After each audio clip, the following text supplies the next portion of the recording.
ढोलकपुर नाम के एक छोटे से गांव में एक बूढ़ा किसान आदमी अपनी बकरी छम्मो के साथ रहता था।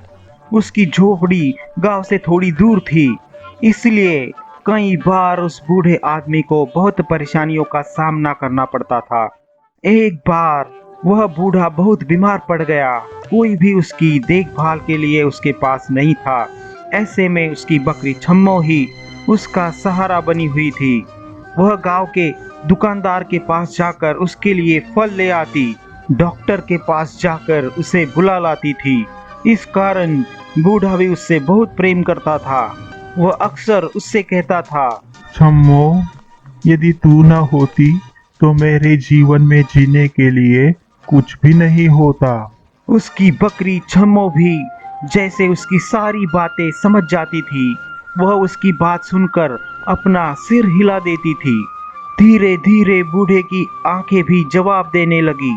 शाम ढलने के बाद तो उसे बहुत ही कम दिखाई देता था। एक दिन बूढ़े ने सोचा कि क्यों न शहर जाकर अच्छा सा चश्मा खरीद लाया जाए। यह निश्चय करके वह लाठी टेकता टेकता शहर की ओर चल पड़ा। शहर पहुंचकर वह बाजार में घूमने लगा। घूमते घूमते उसकी दृष्टि एक दुकान पर पड़ी, जिस पर लिखा था कमजोर नजर का इलाज, एक बार जरूर आइए। बूढ़ा उत्सुकतावश उसी दुकान में जा घुसा। दुकानदार भी ग्राहक को आता देखकर उससे कहने लगा, आइए आइए, मैं आपकी क्या सेवा कर सकता हूँ। बेटा, कोई ऐसा चश्मा दे दो जिससे सब कुछ साफ साफ और बढ़िया दिखाई देने लगे। बूढ़ा आदमी दुकानदार से बोला। दुकानदार ने एक एक करके बूढ़े को अनेक चश्मे दिखाए, किंतु बूढ़े को कोई चश्मा पसंद नहीं आ रहा था। वह हर एक चश्मे को हाथ में उठाता, उलट पलट कर देखता और फिर आंखों से लगाकर कहता, यह ठीक नहीं है, कोई दूसरा चश्मा दिखाओ।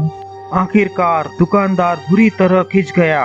उसने चश्मे की अलमारी के कोने में पड़ा एक हरे रंग का चश्मा उठाया और जानबूझकर बूढ़े को देते हुए बोला, यह चश्मा ले लो बाबा, इसे पहनकर आपको सब कुछ बढ़िया दिखाई देगा।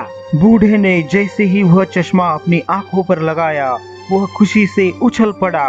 बूढ़ा, अरे कमाल का चश्मा है यह तो, सब कुछ हरा हरा दिखाई देता है।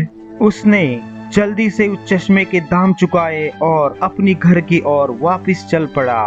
दोपहर हो चली थी, सिर पर चिलचिलाती धूप निकली हुई थी, लेकिन बूढ़ा हरे रंग का चश्मा लगाए मजे से बड़ा चला जा रहा था। उसे तो जहां देखो वहां हरा ही हरा दिखाई दे रहा था। घर पहुंचकर बूढ़े ने अपनी बकरी छम्मो से कहा, देखो छम्मू रानी, मैं कैसी अद्भुत वस्तु लाया हूँ। परंतु छम्मू ने मुंह फेर लिया। तभी बूढ़े को कुछ याद आया और वह बकरी से बोला, अच्छा, भूख लगी है। मैं तो सुबह से भूल ही गया था कि तू भूखी है। फिर बूढ़े ने घास का एक गट्ठर लाकर उसके आगे रख दिया और कहने लगा, मेरी प्यारी छम्मो, यह लो, हरी ताजी घास खाओ। लेकिन छम्मो फिर मुंह घुमाकर खड़ी हो गई।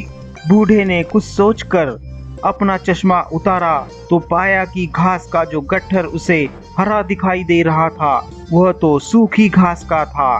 बूढ़ा ठहाका मारकर हंस पड़ा और अपना चश्मा छम्मो की आंखों पर लगाते हुए बोला, मुझसे ज्यादा जरूरी तो ये चश्मा तेरे लिए है, ताकि तुझे सब कुछ हरा हरा दिखाई दे। फिर क्या था, जैसे ही छम्मो ने वह हरा चश्मा पहना तो छम्मो भी चश्मा लगाते ही मजे लेकर फुर्ती से सूखी घास चरने लगी। बूढ़ा उसे देख देख कर हंसता रहा। बेहतरीन कहानियों के लिए सब्सक्राइब, लाइक और शेयर कीजिए सी टून्स टीवी।